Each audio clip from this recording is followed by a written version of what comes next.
Hello, I'm Patricia Gras. Welcome to Passion Time. I'm here with Courtney Reynolds. She's with Beau's Place. It's an entity that helps people who are grieving. But first, we're going to ask Courtney, how is it that you found your passion? You're a licensed master social worker. How was it that you found your passion?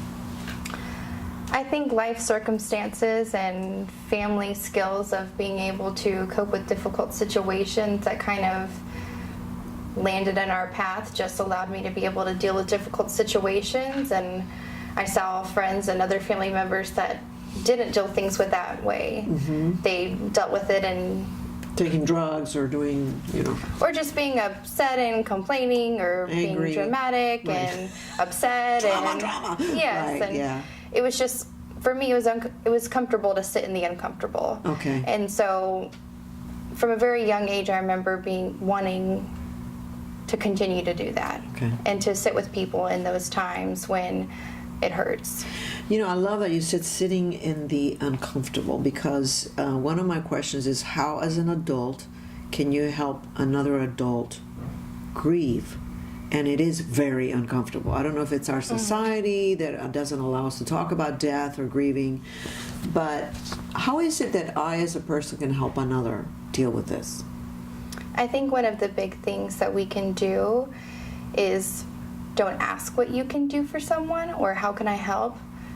Just do something. Because it's so Don't hard. say it, just do it. Yeah, it's so hard in the midst of when you're feeling grief to think of what someone can do. Like, I guess you could do the laundry or mow my yard or Just be quiet and do something. Take him out to dinner, wash their Just do it. clothes. Just be present. They don't want to be an inconvenience. They don't want to be a burden. They're not going to come up with something. They'll say, "Oh, thanks, I'll call you later." And they Just won't. do it. Just do it. I love They'll that. appreciate it. That's Just do it. beautiful. Okay. And use the person's name. Talk about them in the present sense, not what was their birthday, not what was their favorite color. It still is. That didn't change. So just because talk they about died. the person who died in present tense. None of those here. things changed. It's Okay. still what is about that person. An example would be, what's Suzanne's favorite color? I want to go buy flowers at the store because I want to look at them every morning and think about her. Okay. That's very different than, well, what was her birthday? Well, it's still her birthday, and we can still celebrate her birthday every year. Talking about someone in the present context makes them just as valuable now as Right. they were when they were right next to And us. also admitting to the person who lost the loved one that this person is so important and we have to remember them in the present tense. I think that's another thing, is like trying to avoid it, like, let's avoid talking about it. That's not really helping them grieve. Yeah. Yeah. All right. What about helping a child grieve? How do you help a child grieve? For them, I think just as much as adults, listen. They want to talk about the person just as much as the day after they've died as 2 years later. Ask them about the person. Ask them questions. Tell them you're willing to listen. Call them. We're always there to support people right after the death, but then a couple months later, no one's there. And they're just, it's very painful. And people talk about this all the time. There's a funeral, everybody's there, I'm sorry. 6 months later, you're still grieving, and it's over, nobody wants to bring it up, right? Because they think bringing it up is not a good idea. So for children also is listening. I guess it's the same Reach as out, adults. but then listen. Don't dominate the conversation, because they're probably going to have a lot to say. Another thing that's really important, as you've mentioned, is that it's really essential to make grieving meaningful, to make it less painful. Why is that? And how do we make grieving meaningful? Well, a lot of people get stuck in the why or the regret or what can I do? What if I had done this? Well, we can't change it. We can't make death go away. I wish we all had magic powers and crystal balls. What can we do? What can we do to make things meaningful? How can I incorporate them in a meaningful way? Talk about them. Talk about your memories.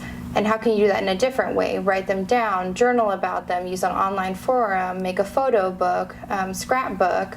Call people and talk about them and tell new stories. Ask people who knew them at different times when you didn't and get new stories so that you know about them. Create new traditions. Maybe at holiday dinners, you can still make them a place at dinner. Instead of putting a plate, put some flowers. You can make a memory rock garden in the yards. Find memorable things that you can do to incorporate them Or think about what were their favorites. Maybe they just loved Mariah Carey. I mean, she's a diva, who wouldn't? Maybe that can be your alarm song in the morning so you can groove getting out of bed and think about them with a smile. I mean, think about things that aren't going to be upsetting every time, but that are going to incorporate them in a meaningful way and help you move on with healing and feel hopeful. Okay, I got it. Now, does grief ever end? I think grief is something that if you're open to, it's going to take you on this big roller coaster journey. And at first it's going to be really bumpy and sad and could make you feel angry and lonely. But eventually there's going to be the rush of the wind, and it's going to feel hopeful and laughter, and you're going to remember funny times, and you're going to smile when you think about them. And then there's going to be the scary drop, and you're going to be sad again. I mean, you just can never tell where grief is going to take you, but it doesn't have to be all the sad emotions. We can get stuck in the sad emotions very easily, but grief is all different kinds of emotions. Grief itself is a larger product that all of these different experiences go under after someone dies. Who are the people who have the hardest time grieving? People who never reach out and stay by themselves. Okay. Whether it's just talk to someone. If you stay at home by yourself and don't do anything, just try to do something. I've told people, get distracted. It helps. Read the TV guide. Right. I mean, open the window. You don't have to go outside and walk your dog. That could be exhausting for you. Just open the window. Just take baby steps so that then eventually you can do things like take a walk, read a book, do some art, go to the library, watch a movie. I mean, take baby steps so you can get to larger coping skills, and then eventually reach out to people if that's not something you can do right now. But if you just literally sit there, then it can go to clinical things like depression. Right. I mean, you have to be careful about that. Yeah. It can be grief, and that's okay. Right. There's nothing wrong with experiencing grief. That's a normal reaction to death. Now, grief, if it lasts more than 3 months, doesn't it become a clinical problem? There's a lot of discourse on what that is. Many people think that the amount of time that grief happens is all over the place for everyone. And it should be, right? Yeah. I mean, you shouldn't tell somebody, no, you are not supposed to grieve after 3 months. Well, if my gardener dies compared to if my daughter dies, and if my best friend and if my dad dies, all of those are going to be different grief periods. Right. One of them might be 3 months where I feel really intensely and then I'm feeling okay about it, and one might be 3.5 years because we were soulmates. Right. Now, do you feel that people who have had a loss, a major loss, tend to be deeper, more soulful? They come out stronger on the other side, more mature.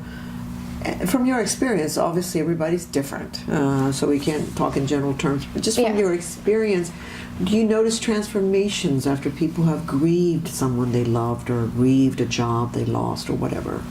I can say from the families I've seen at Beau's Place, from when they've started to when they leave, you can see the difference. I mean, it is on their face, it's in how they talk, it's in how they walk. They come in not feeling great, and you can see it. They're not necessarily wanting to be there, especially some of the teenagers, especially some of the people who feel dragged there by spouses or maybe co-guardians. But when they leave, you see this difference in hope and healing, and they've truly transformed, and they feel stronger and more resilient.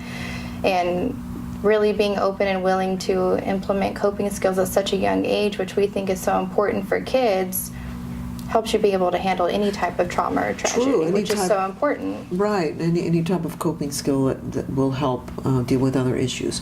So anyway, Courtney Reynolds, thank you so much for joining us, and thank you for Beau's Place, because Beau's Place is a place where you can go and get some help if you're grieving any type of loss. So make sure you check them out, and thank you for joining us once again, and check on us next week on Passion Time.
sé que tú puedes, que tú eres capaz. Cambia tu vida, la vida es una y tú vas a triunfar. Cambia tu vida, con fe y esperanza, las puertas